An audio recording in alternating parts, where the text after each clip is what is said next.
Hey everybody, Dr. Larson here, coming to you from my living room today. Today's video, I kind of wanted to title it, Damned If You Do and Damned If You Don't, Why You Should Never Get Your Patients Better.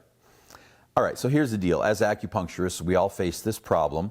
You know, people come, they're going to try acupuncture to see if it'll help, and you get one visit, maybe two visits if you're lucky, and if you're not making a difference, kind of a big difference, then patients tend to disappear.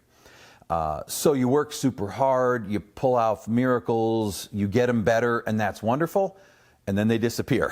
So whether you get them better or you don't get them better, the problem we've all got is that patients are using acupuncture like an aspirin.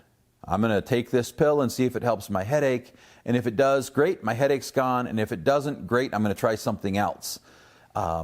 And as long as our patients view acupuncture in that way, which, by the way, that's a fundamental misunderstanding of what acupuncture is and what it's for, but as long as they view it that way, then acupuncturists are going to struggle in practice. And you've probably experienced this, where you know you could do so much good for somebody, but all they're focused on is the symptom that finally got bad enough that they were willing to come try acupuncture, and here you are, stuck on that treadmill. And the treadmill's bad because it means you constantly need new patients. And if you don't have that steady supply of new patients coming in with problems that you get one or two visits to fix, then you don't have a practice.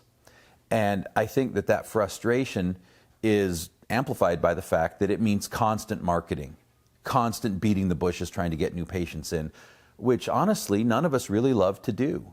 If we love to do that, the chances are that we would be out in some kind of a sales job or a marketing job, not an acupuncture job, where you have to work this hard and go to school for all this time and spend all this money to be a healer, not to be a marketer. So there's kind of the problem. What do we do about it? That's really the issue. And that's what I want to talk to you about.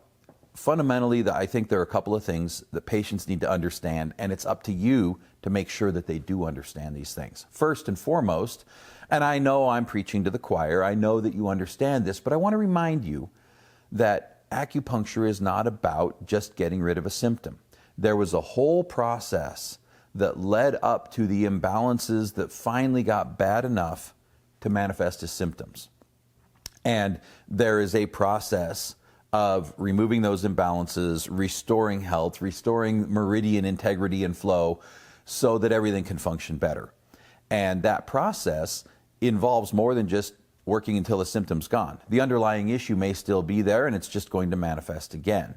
And then you have the traditional or the typical people that are out there saying, oh yeah, I tried acupuncture, it helped a little bit for a while, but it just came back. Well, no, you didn't try acupuncture. You tried a Band-Aid.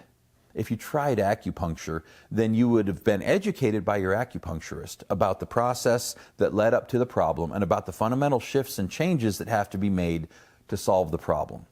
And then, once the problem is solved, not the symptom, but the underlying problem is solved, then there's a commitment to continue care so that you can keep tuned up, so that you can keep the problem from coming back.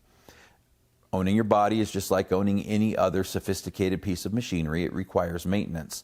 And although you can run for a long time without maintenance and things are wonderful and remarkable and miraculous that way, when it breaks down, you're not going to get away without maintaining. So, my challenge to you today, my assignment, if you will, is this.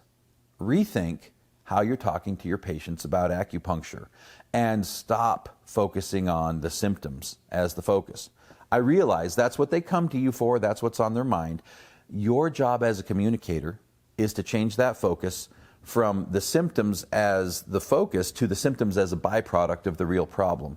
We're going to address the real problem. It's going to take a number of visits because as we adjust things, your body needs time to react. It took you a long time to get here. It's going to take a little bit of time to get back to where everything is solid. And then we need to keep you tuned up. It's a very small price to pay to come in, say, once a quarter to make sure we stay on top of this so that you don't revert back into the pattern and have to spend a lot of time and a lot of money trying to solve a problem that could have been avoided and prevented very cheaply.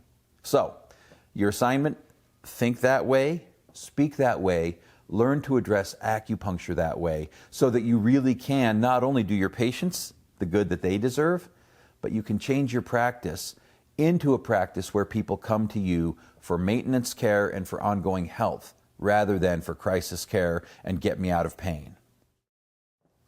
Hey, I hope you found that video helpful. And I want to tell you, in the last couple of videos, you'll notice that we focused on communication, messaging, and setting correct expectations. And this is a key for a successful practice. What I haven't told you about yet, though, is the best tool in the world for doing this. It's a tool that I've developed and worked with and perfected for over 20 years that has helped thousands of practitioners make remarkable changes in their practices with very little effort and huge return. It's called Acugraph. And I want you to scroll down here and you can check out, there's a couple of links you can click to learn more. Most of all, what I want you to take away from my message now is this. Everything that I've been talking about, Acugraph helps you do. It's automatic, it's almost effortless, and it really does make a tremendous difference. So, if you have a practice and you want to get it changed and you want to be able to live up to what we've been saying, check out Acugraph. Do yourself a favor. You'll be glad you did.